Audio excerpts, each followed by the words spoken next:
The National Coaching Certification Program is developed through the combined efforts of the federal and provincial territorial governments, the national and provincial territorial sport organizations, and the Coaching Association of Canada.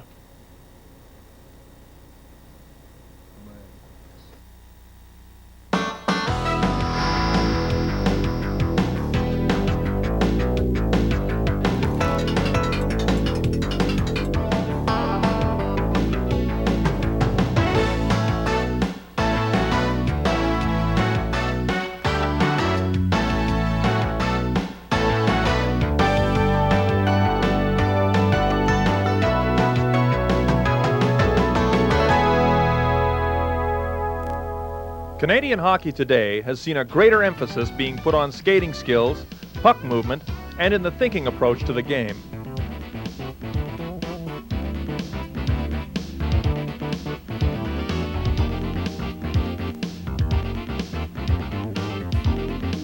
This has increased the importance of checking. Skating is the most important skill in today's game, and it's the foundation upon which all hockey skills are built, especially checking. As skating skills and confidence improve, a 4-step progression can be used to teach checking. The CAHA Coaching Committee feels that this progression is the best way to ensure young hockey players learn and develop their skills so they may play in a fair and safe environment for many years to come. Checking is an advanced skill that is best learned in stages, beginning with skating skills. Once the skating skills of edge control, start and stops, turns, and pivots are mastered, then a 4-step progression can be used to teach checking skills. These are positioning angling, stick checks, body contact, and body checking. I think the most important thing about this video is that it's got a 4-step progression that in the end will give you effective body checking. And the key to the progression is that body contact, at that step of this progression, you learn things like skating and angling, controlling your skating speed. A lot of things that in the end will lead to better and more effective body checking. So the progression is good because it's a step by step. It teaches safety first. And I think it's appropriate that youngsters learn to handle a puck and attain the other skills like balance, good posture, those types of things that in the end will allow them to become effective body checkers.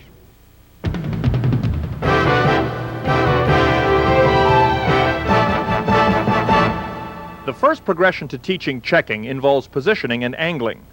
In this forechecking clip, the checker reads full control or an advantage by the puck carrier and uses a controlled angled approach. This enables a player to steer the puck carrier towards the boards to apply the appropriate stick check, body contact, or body check. In this 1 versus 1, the forechecker reads less puck control and pressures the puck carrier. Less puck control is an advantage to the forechecker. In this 1 versus 1 in the defensive zone, the defending player aligns shoulder to shoulder.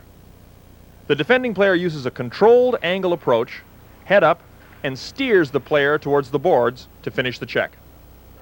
Angling is the basis of checking. It enables the checker to force the opponent to go in the direction you want. This would normally be towards the boards or to the outside of you. Positioning, such as control skating, feet shoulder width apart, head up, and stick on the ice, develop good angling skills.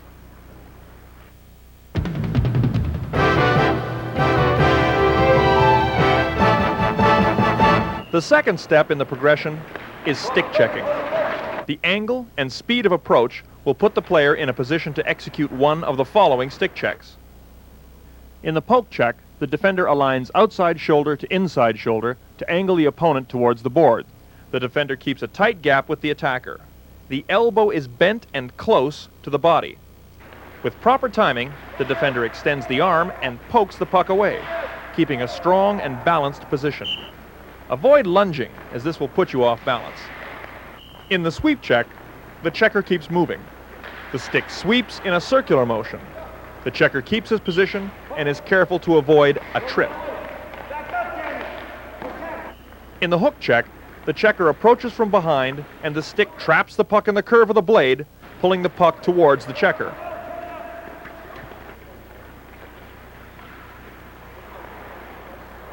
The stick press is a useful technique. It restricts the movement of the opponent's stick. The stick of the defender is pressed down on the lower shaft. It is useful in all areas of the ice, but especially in front of the goal when an opponent is about to receive a pass. In the stick lift, the puck carrier's stick is lifted by the checker, quickly taking the puck.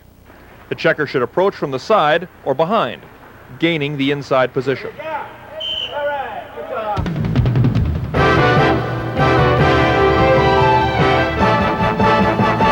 The third stage of the checking progression is body contact.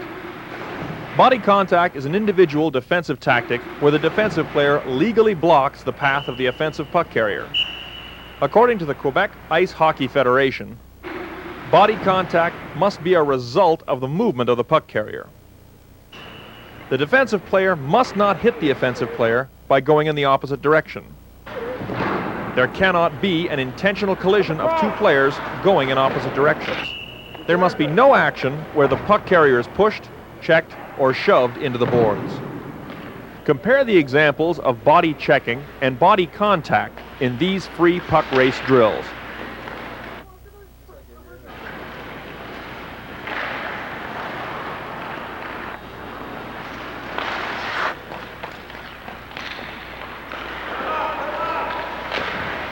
Body contact success is determined by the defensive player's approach to the checker.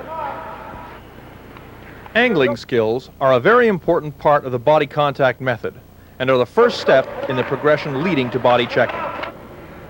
Angling on the approach allows the checker to direct the puck carrier to a space where the player runs out of room and must stop or be checked with a stick check or body contact. Here are a progression of drills to develop positioning for stick checking and body contact. In dot tag with a puck, the offensive players attempt to carry the puck to the pylon, dot, or crease, while the checker positions to execute the appropriate stick check or body contact.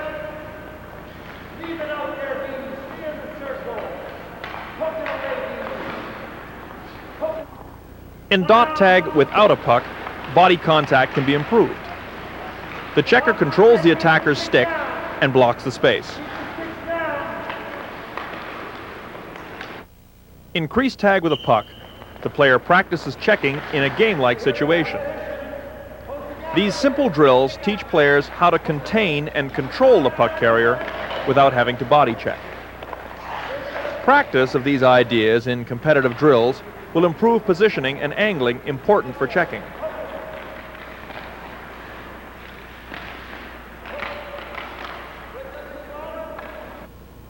Here are a progression of drills to help develop checking skills required to enhance contact confidence, leading to body checking. Elbow locks, bumping in pairs.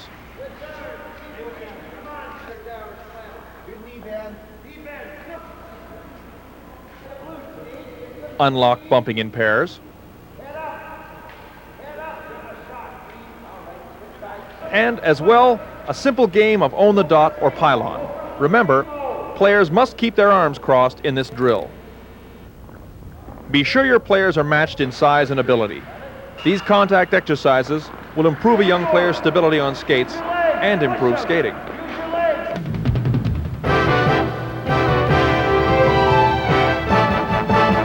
The final step in the progression to checking is body checking. In body checking, intentional contact is allowed in all areas of the ice. The defensive player may now make contact from any direction except from behind. Coaches, body checking is best learned by mature, skilled players. Be aware of the level of your players and follow the step-by-step approach. Coaches have the utmost responsibility in teaching players how to check properly and to teach respect for your opponent. Stick violations and hitting from behind are illegal in amateur hockey. These infractions often result from a lack of knowledge on how to check properly and a lack of respect for your opponent. In body checking, physical contact is established by the defensive player reading the movements of the offensive players and reacting through proper positioning and angling to separate the puck carrier from the puck. The individual tactic of body checking allows for the legal separation of the puck carrier and the puck by physical contact. The first stage of executing a body check is reading the play and positioning properly. Proper execution depends on skating skills using controlled skating with a good approach angle. This means steering. These skills must be developed at the younger levels of minor hockey. In the shoulder check on this 1-versus-1 rush, the defender deflects the attacker to the outside using the boards to cut off the carrier. To execute the shoulder check, the defender maintains a solid stance, closes the gap, and stops the attacker along the boards. Power comes from back leg extension and the shoulder. Coaches must teach players to keep their arms, elbows, and sticks down when delivering a check. In open ice checking, the defender must have good backward skating skills, which enable good gap control. In the 1-versus-1 rush, the defender aligns outside shoulder to inside shoulder to deflect or steer the attacker to the outside. A shoulder block check is used to impede the puck carrier. The defender may also pivot and execute a takeout and pin along the boards. Important keys such as protect the middle lane and deflect the attack to the outside are critical in playing the rush. When the attacker cuts to the middle lane, the defender may use a straight arm, stick between legs technique to control the puck carrier. Be sure the stick is on the ice. Playing the body in open ice is a high-risk play. It should only be attempted if you outnumber the attackers, as in this 1-versus-2 situation. In finishing a check along the wall, the defender must execute a hit and pin technique. In this one-on-one, the defender has used angling skills to direct the attacker to the outside. The defender pivots and accelerates to cut off the puck carrier. Important points to emphasize are keep the stick low, locking the arm over the elbow. Take away the hands. Knee between the legs, rear extension to control the attacker.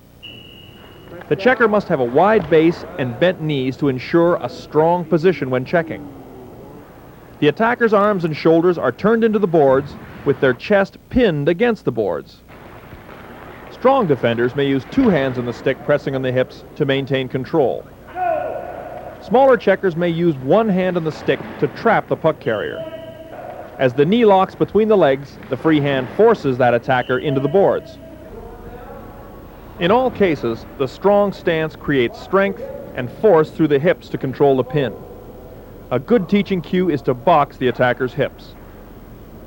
Checking a puck carrier in the corner of a defensive zone is a very important skill for the defense to master. Controlled skating and approaching from an angle gives only one route of escape for the puck carrier. Read the degree of control of the puck carrier. If the player has full control, the defender must play more contain. If the control is partial, as in this forechecking example, the forechecker should pressure and close the gap more quickly. Another check which takes good individual skills to execute is a hip check. It requires good timing. The check is executed from a close gap with bent knees and the trunk parallel to the ice as the defender cuts into the puck carrier with the hip. Hip checks generally take place along the boards. Coaches should discourage defenders from using this check in open ice. It is a high-risk check. The roller check is used when a puck carrier has beaten a defender to the outside. The intent of the technique is to control the checker by turning the upper body into the boards. When receiving a body check, players must always be aware of their situation. The head must be up and they must scan the play.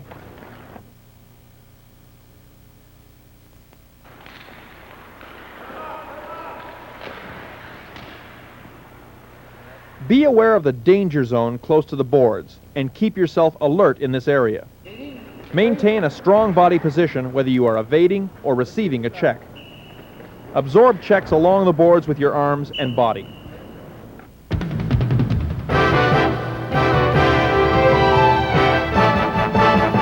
This video has covered the important basics of checking. Let's review these summary teaching points. The checker must always read the degree of puck control that the offensive player has. If the puck carrier has good control and is looking up ice, a controlled or contain approach is required. If the puck carrier or offensive player has poor puck control, the checker must pressure and close the gap, quickly executing the appropriate stick or body check as rules permit. What is wrong with these checkers in their approach?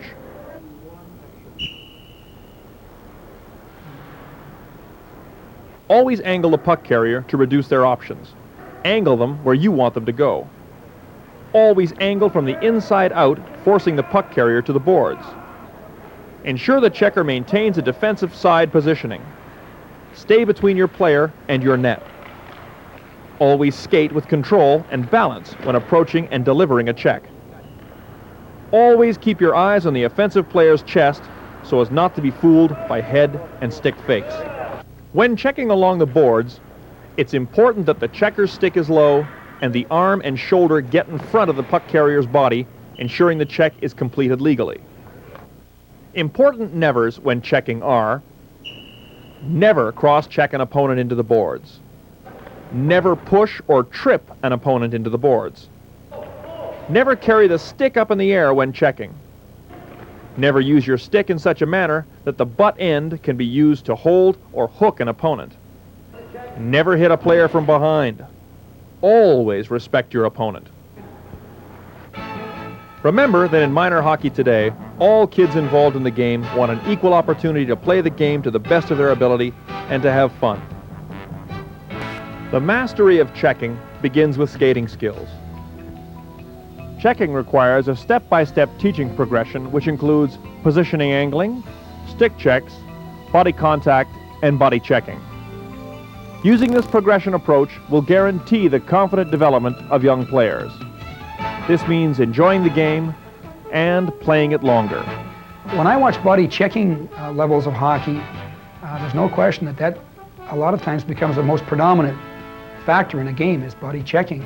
And I think that the thing that's good about this progression with body contact is that if you teach body contact and the progressive steps leading to that, when you get to body checking, it's going to be safer, there'll be more effective body checkers, and the kids will have the skills required to avoid body checking.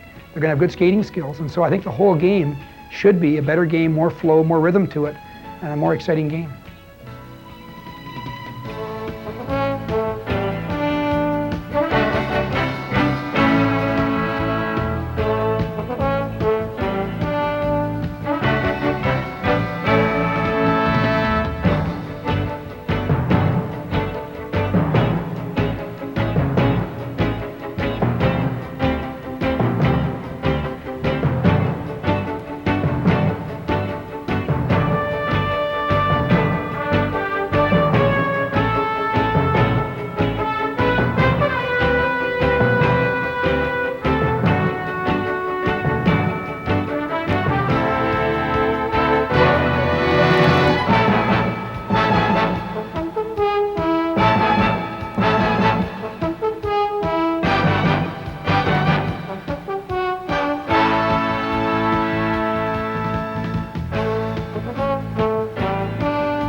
All participants in hockey deserve the right start. The Canadian Amateur Hockey Association believes the right start in hockey involves learning skills and having fun. The CAHA Right Start video series is an introduction to the fundamental skills of skating and puck control. Skating is the most important skill in hockey. For the beginning player, the right start to skating means balance, strength, speed, quickness, and agility. This video provides the instructor, parent, and player with a right start to skating. It's divided into 3 sections: preparation to skating, skating skills, and games.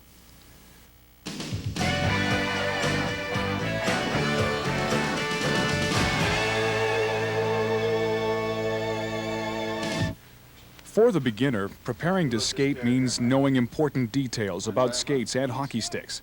Well-fitted skates and a stick of proper length are important in skating development. When selecting skates to fit properly, stand in the boots. There should be 1 finger space between the boot and the heel when the toes are slightly touching the front. Touching the front of the skate, not crunched over. Now we'll look for about a finger width down the back. That'll allow some growth there and the proper sizing. When lacing up skates, make sure the foot is all the way into the skate. Stomping the skate may help position the foot into the boot. Right to the back of the skate. All right, now lace them up. Just pull the laces and lace it up. Always lace both skates up tight and walk around in them. Okay. Do this, bend your knees there. Any pinching or sore spots, anything like that there? All right, have a seat. When laced up, the eyelids should be even and approximately 2 inches apart. Good, nice even lacing pattern there. Got about 2 inches even up and down. That's what we look for. When caring for skates, always wipe the blades dry after every skate. Periodically check the blades for straightness. Remove any nicks on the edges with an edge-saving stone and replace laces before they fray or break. Learn to respect and care for your equipment, and it'll last. When selecting a stick, remember there are youth-size sticks which have narrower shafts and shorter blades. Flexibility of the stick should be proportional to the strength and weight of the player. I'm going to try as a junior. A couple of reasons is the handle on the senior is quite a bit wider, the handle on the junior is a little bit narrower, and also the blade on the junior is a little bit smaller, it'd be easier for you to handle, and also the flex on the junior would be easier for you to get a better shot with. I think that'd be the stick to go with that. Yeah, looks good. When deciding on the length of a stick, a general rule is to stand in skates and measure the stick from the ice to the top of the sternum. Stick length is very important for skating development. With a long stick, a skater will bend at the waist and not the knees. The long stick will help a player stand up, but prevents proper knee bend. With a shorter stick, a player bends the knees and has a good ready position. With a shorter stick, a player's shooting may suffer, but skating development is more important at this stage. Beginning skaters may keep one hand on the stick when learning to skate as long as the stick is carried in front of the body. One hand on the stick complements learning to skate and helps arm drive on acceleration. With 2 hands on the stick, a player must bring the hands through in front of the body when striding. This prevents swinging the stick or pitchforking. With a right start to skates and hockey sticks, players can now begin to develop stability and balance in skates. Like that one? Balance is critical for the beginning skater. Beginners with good skating posture are in the eagle or ready position. This means the head is up, knees are flexed, feet shoulder width apart, and the shoulder, knees, and toes form a straight line. The beginning skater will gain confidence and balance by doing these exercises in skates. Walk forwards, backwards, sideways.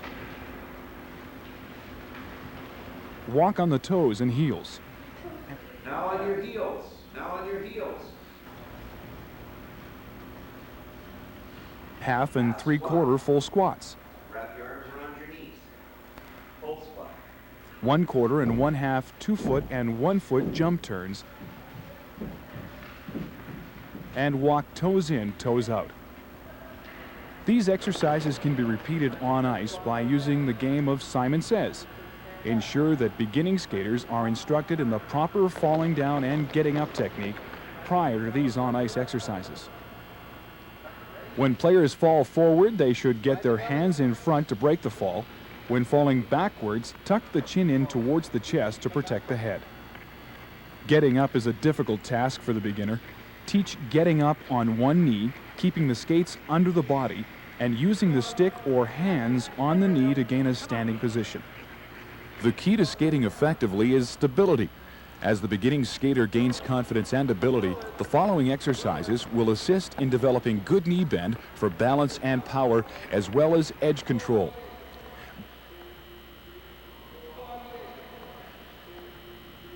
Balance on one foot in each lane.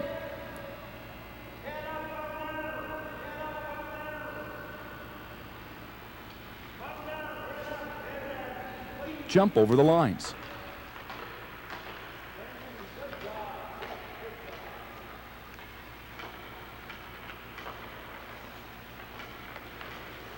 sliding on the stomach and getting up quickly.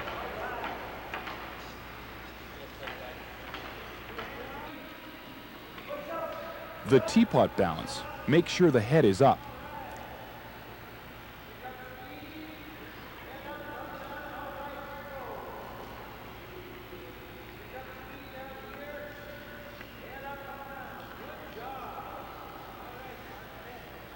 And the 1-foot turn on the outside edge of the inside skate. For the beginning player, gliding on 1 foot or 2 is an important progression leading towards stopping and pivots.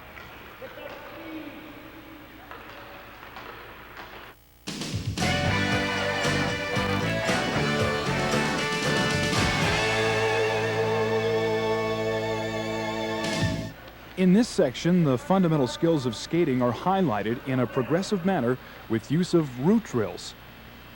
Route drills such as the alley, zigzag, and circle may incorporate the entire ice surface or each zone of the ice. In terms of practice planning, this means maximum ice utilization. Remember when using routes to teach the route to the players.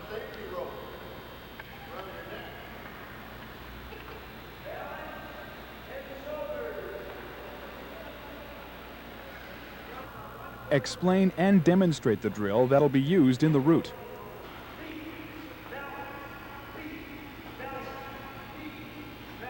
Keep the flow of the drill by using a 3-count start method. Locate strategically for error detection and correction. Use key teaching cues and always use positive reinforcement. Good job, Scott. Good job. Quickness, speed, and strength are essential in the start and stride in skating. The alley route is an excellent drill pattern to teach and practice these two components of skating. The forward V-start is initially learned by having players push against the boards.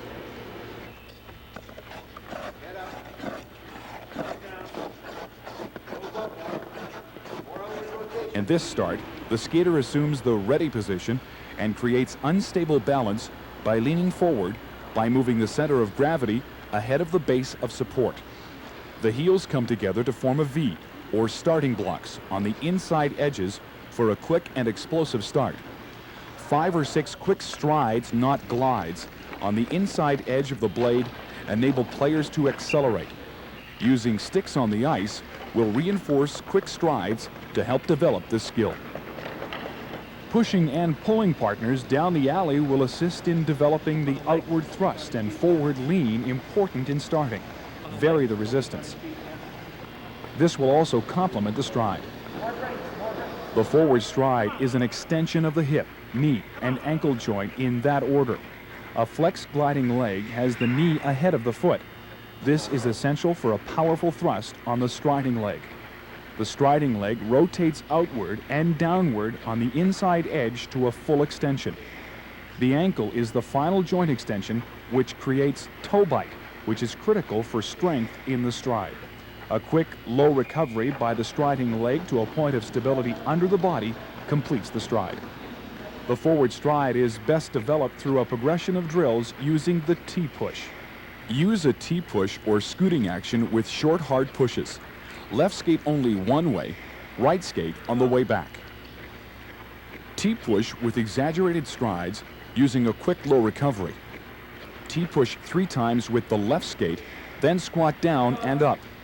T-push 3 times with the right skate, repeat the sequence. As beginning skaters go through this progression, use cue words such as head up, sit, full extension, ankle extension, and quick low recovery to reinforce the teaching points in the stride. When rounding the corner, a simple glide turn is introduced by twisting the head and shoulder in the direction of the turn. The skate on the desired turn is placed slightly ahead of the other. In the proper glide turn, the inside lead foot uses the outside edge, and the outside foot uses the inside edge. Once beginning skaters become comfortable with the forward start and stride, a simple progression to stopping can be introduced. While kneeling on one knee, the beginning skater makes snow with the inside edge of the skate. First one way, then the other. In the second progression, the skater stands and makes snow with each leg.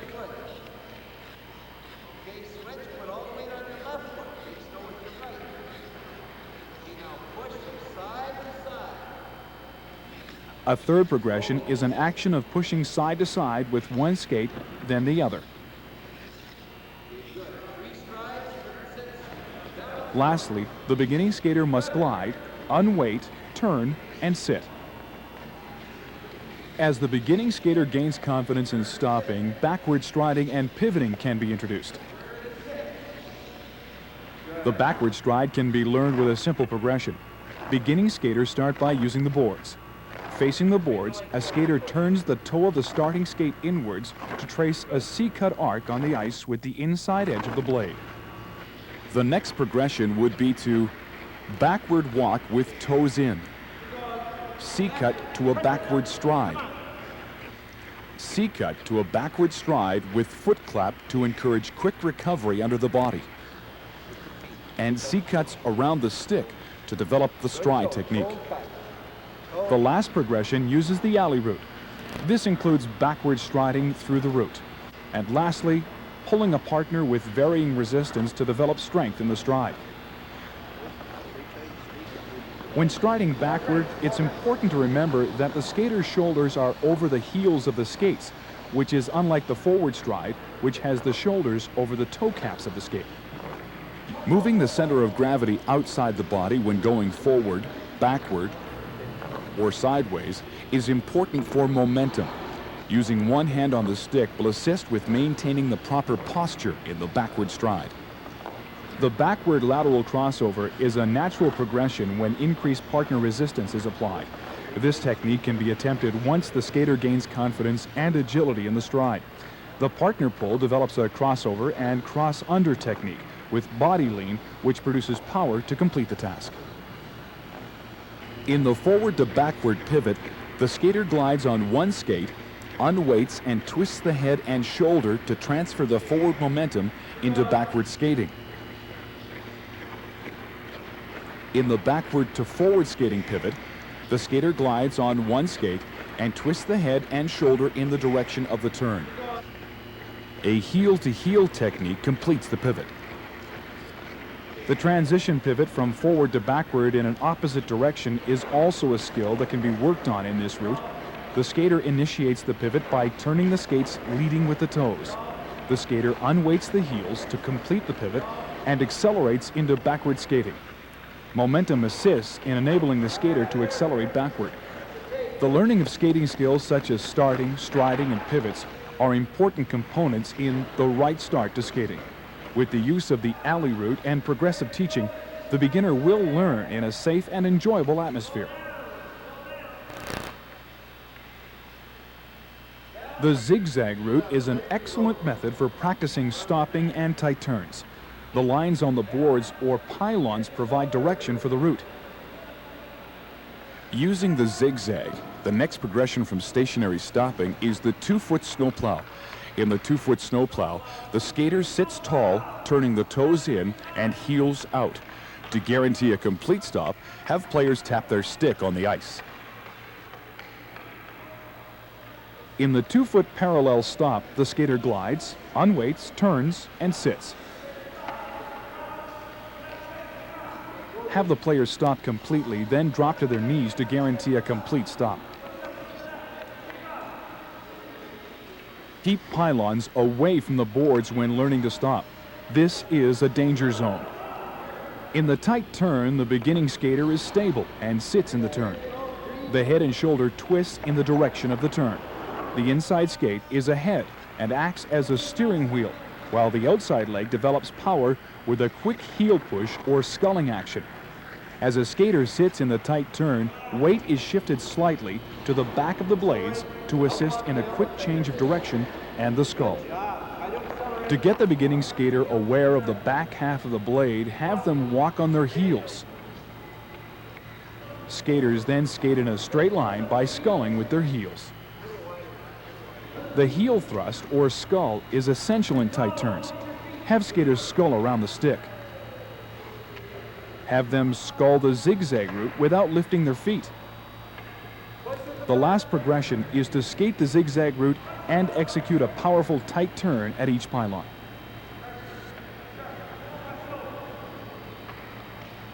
The circle route is a good route to introduce forward crossovers to the beginning skater. Starting from the blue line near the side board, skaters alternate skating one circle clockwise and the next counterclockwise, completing all 5 circles. Balance and edge control are keys to the crossover. This progression is helpful for the beginning skater to develop confidence in this skill. Standing stationary, skaters discover inside edges by wobbling ankles inward. Wobbling outward allows them to find the outside edges. Have them also stand with legs crossed. Have skaters mirror the instructor and step and replace sideways. Next, step over the toes with shoulders square. This can be increased as balance and agility improves. Skaters can then walk around a stick, crossing the outside foot over inside foot, gradually push the inside foot under the body. Working on a circle, skaters can now glide with body weight on the inside foot. Put weight on the outside edge of the inside foot. The next progression is to have skaters cross over using the outside foot over the inside foot. The forward crossover requires the skater to push on the edges of both skates. This would be inside edge of the outside skate and outside edge of the inside skate. A double bite on crossovers is a teaching cue that can be used. Make sure the shoulders are level and the player is looking at the center of the circle when performing the route. Because the beginner will have a tendency to watch the action of their feet or look at the ice, encourage proper body posture in all skating drills. Proper posture includes the head up. The right start to skating involves learning through progression to develop confidence and ability in the beginner. The use of the alley, zigzag, and circle route assist in accomplishing this goal. As skaters become comfortable with skating skills, encourage them to carry a puck during the routes.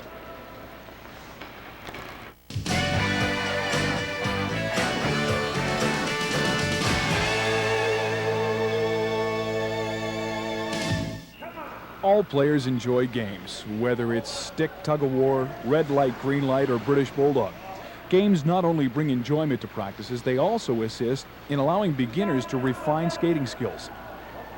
Zone games such as pushball, kickball, and 3-puck scrimmage are also fun and assist greatly with beginning skaters' control and balance. In the games, use a fall-down rule. If a player falls, they must get up quickly and perform a balance task 3 to 5 times before getting back into action. These tasks include full squats, jump turns, and balancing on one foot, all activities that reinforce good skating posture.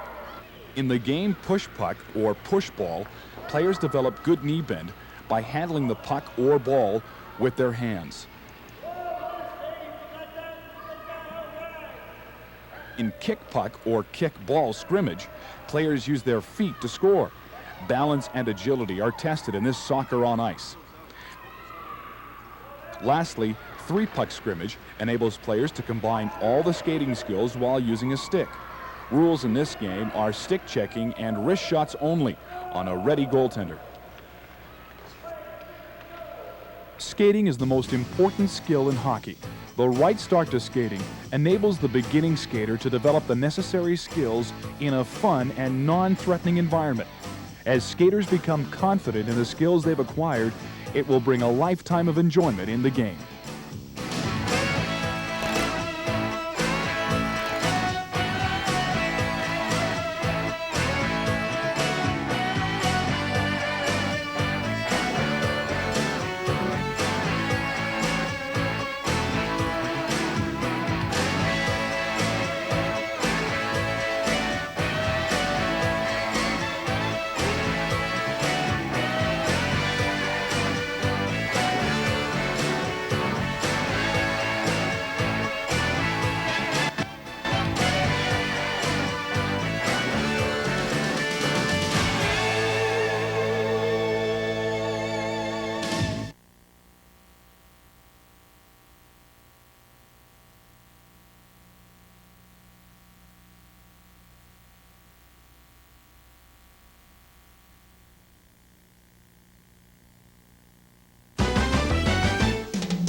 All participants in hockey deserve the right start.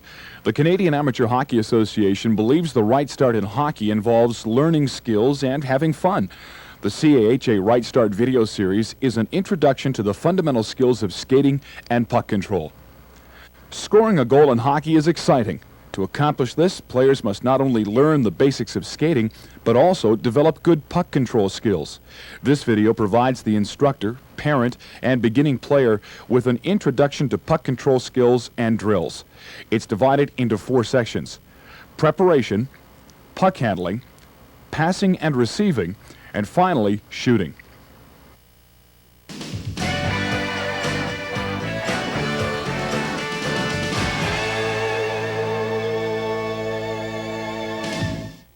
The right start to puck control begins with the proper stick selection, stick length, and the proper grip.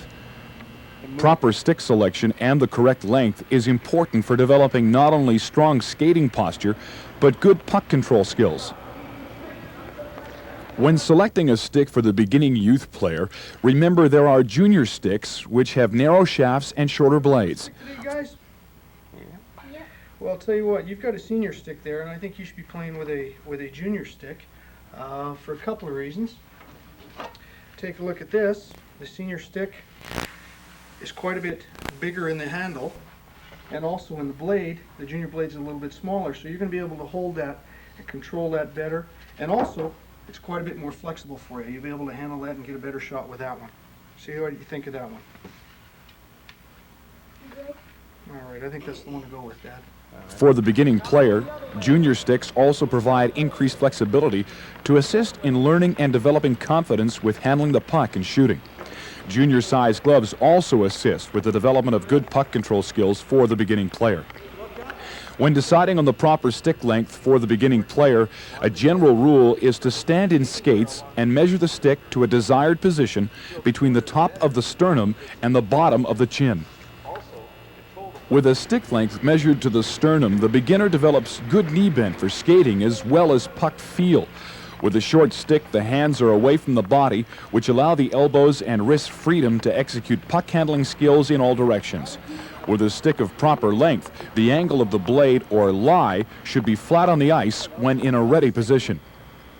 Once the proper stick selection and length are determined, the beginning player must learn how to properly hold and carry the stick. The proper grip requires the top hand to hold the stick firmly in the meat of the hand. A small knob at the top of the stick allows for a proper grip and better puck control. The V of the thumb and the first finger, when gripping the stick, align with the narrow side of the shaft. This will angle the blade for better puck control. The V alignment is the same for the bottom hand, but the grip is within the fingers. The bottom hand position will vary from close together for puck handling to farther apart for shooting. Beginning players should also be instructed on how to carry the stick when skating. When using one hand, the stick is carried in front of the body. When using 2 hands, the stick blade should be kept on the ice as the hands and arms assist in the skating motion. This action not only assists the skating stride, it also encourages a ready position and reduces pitch forking. The right start to puck control begins with the proper stick selection, length, and grip. Good stick control by the beginner leads to good puck control skills.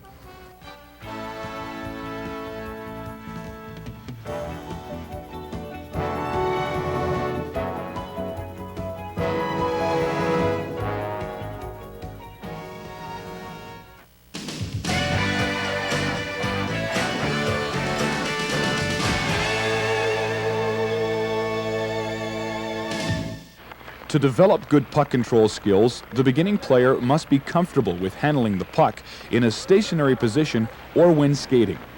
Puck handling can be introduced to the beginning player through a progression of drills. Ensure players maintain the proper grip and hand position so as to develop good habits. In a stationary position, let beginning players handle the puck in front of the body. Allow beginners to look at the puck to gain confidence. Make sure players are in a good stance with knees flexed, arms away from the body, and feet shoulder width apart. To develop puck feel and peripheral vision, have players handle the puck on the heel, toe, or middle of the stick on command of the coach. Lastly, have players call out the number of fingers raised by the coach and also mirror the coach's movement to conclude this progression. The second progression involves handling the puck around gloves placed on the ice. Players move the puck in a figure eight around gloves placed side by side and in front of one another. Beginners may look at the puck to start with. Once confidence is gained, players should begin to look up and down continuously.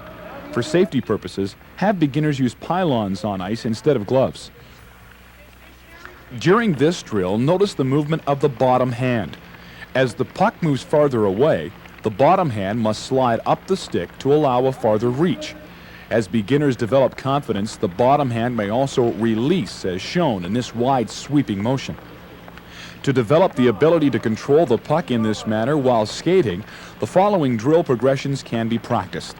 Skating in a straight line, players release the bottom hand and puck handle around pylons.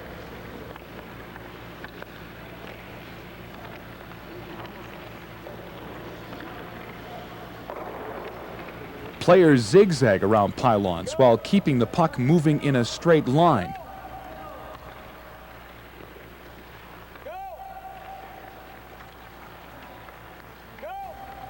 Next, players jump over a coach's stick as they negotiate the pattern.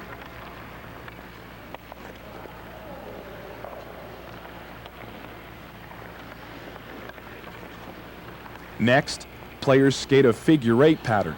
Controlling the puck during this drill requires an elbow up or wrist across technique. Wrist across and elbow up are two techniques for better puck control while moving. A stick measured to the correct length assists with this technique for the beginning player. As beginners become confident skating with the puck, shrinking the space creates a game-like situation. Coaches and goalies attempt to poke check the puck as players puck handle in a reduced space. Puck protection becomes important during this drill. Puck protection is a tactic that utilizes the puck control technique of wrist across and elbow up. Players shield the puck with the body and use tight turns or quick stops to evade an opponent. Another puck protection drill is paired passing and keep away. In this drill, players pair pass and on the whistle play one-on-one keep away in a confined space.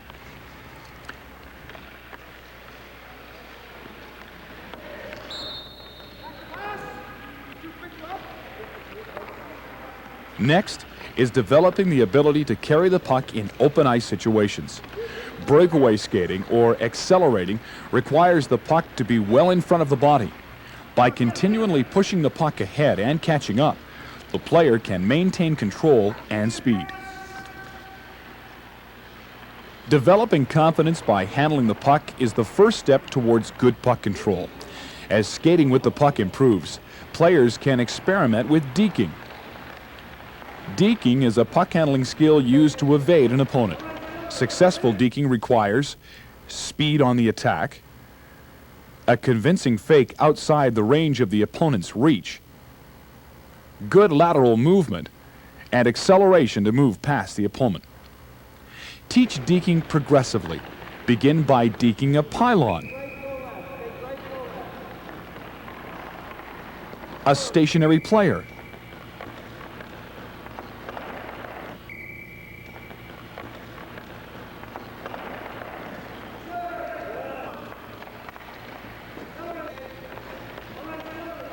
and then a moving player.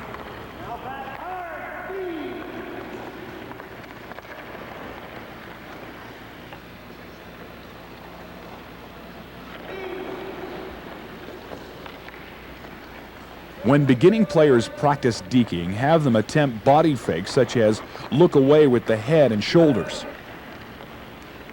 and sudden changes in direction. Practice other deceptions such as a fake pass or a shot. Players should also practice attacking the triangle after the fake is made. When the fake is made, a player moves the puck between the stick and skates of the opponent and then accelerates past. Attacking the triangle can be taught as a progression against a stationary and moving partner. The right start to puck control begins by developing confidence in handling the puck. By using a progression of drills and encouraging players to experiment with the puck, a solid foundation is developed for this important skill.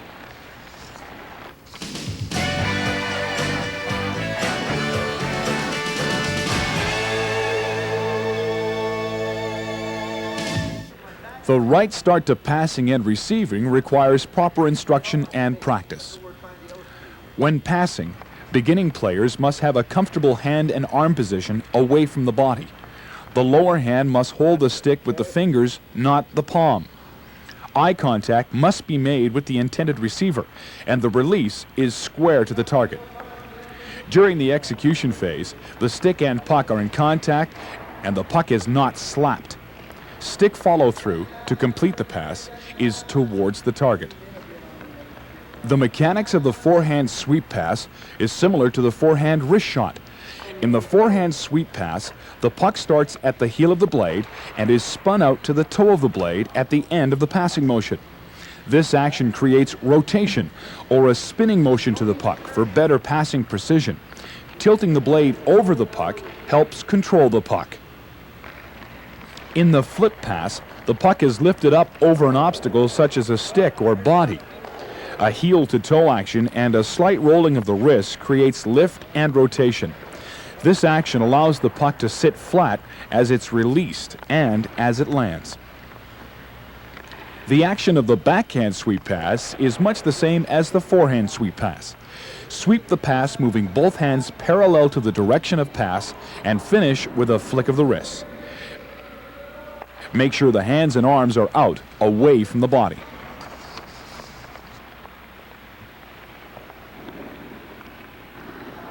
When receiving a pass, it's important to provide a target to the passer. The stick is held with the hands away from the body, and the blade is slightly cupped and perpendicular to the oncoming pass. The receiver cushions the pass as arms and hands give with the puck.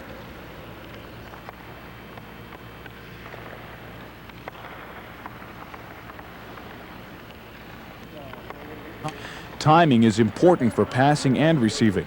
Maintaining eye contact and providing a target will assist with this skill. If the pass is in the skates, keep the blade of the skates square to the oncoming puck. When moving, and when the beginner becomes more skilled, attempts can be made at angling the skate blade to deflect the puck to the stick. If the puck is high, it can be knocked down with a glove or trapped by the body and directed to the stick. Passing and receiving is one of the most important puck control skills to be developed. This passing and receiving progression will assist in developing this individual skill. In this stick-to-stick passing, the passer and receiver pass the puck back and forth. As players develop skill and accuracy, have them back up. In stationary pair passing, players straddle the blue line and red line. Players first handle the puck back and forth to gain control and positioning, and then release it towards the target. The stick is on the ice for a target, and the receiver cushions the pass by keeping the hands and arms away from the body. A variation to this drill is to pass and receive using forehand and backhand. Have players pass and receive facing each other as well as shoulder to shoulder. As players become comfortable pair passing, encourage them to pass and receive in one motion to develop accuracy and quickness.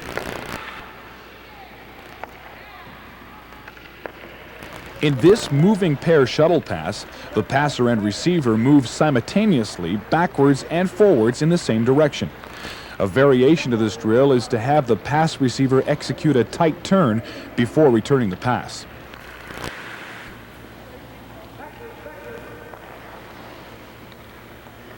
In this drill, players work in pairs and must time their passes. Players stay in a confined area and skate in any direction. Passes may only be made when eye contact and a nod of the head is given. Beginning players can start this drill with the passer being stationary. When eye contact is made, the receiver breaks, giving a good target for the passer. A last progression to passing and receiving includes 3 players. With the passer stationary, the receiver must evade an opponent and move to open ice for a pass. When eye contact is made, the pass is given.